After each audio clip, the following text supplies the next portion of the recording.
वज़ीर आज़म शहबाज शरीफ ने अशराफिया की सब्सिडी जल्द से जल्द खत्म करने की जरूरत पर जोर दिया है। काबीना के पहले इजलास से खिताब में वाज़ेह किया कि आम आदमी महंगाई में पिस गया है। अशराफिया को सब्सिडी दी जा रही है। सालाना 500 अरब रुपए की बिजली चोरी में गरीब आदमी का क्या कसूर? अगर FBR में 1000 अरब इकट्ठा होता है तो 300 अरब गायब हो जाते हैं। गायब होने वाले 300 अरब मिल जाएं तो कशकोल तोड़ देंगे। 500 अरब रुपए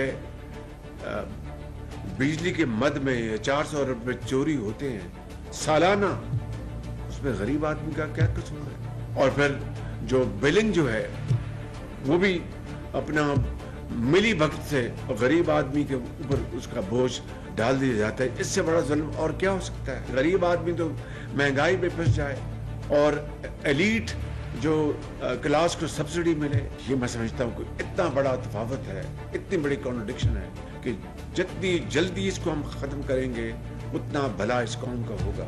और ख़ास तौर पर इस शहर रमज़ान में हम अशिया की कीमतों को किस तरह मैनेज करें और कंट्रोल करें, ये हमारा सबसे बड़ा इम्तिहान और पहला टेस्ट है।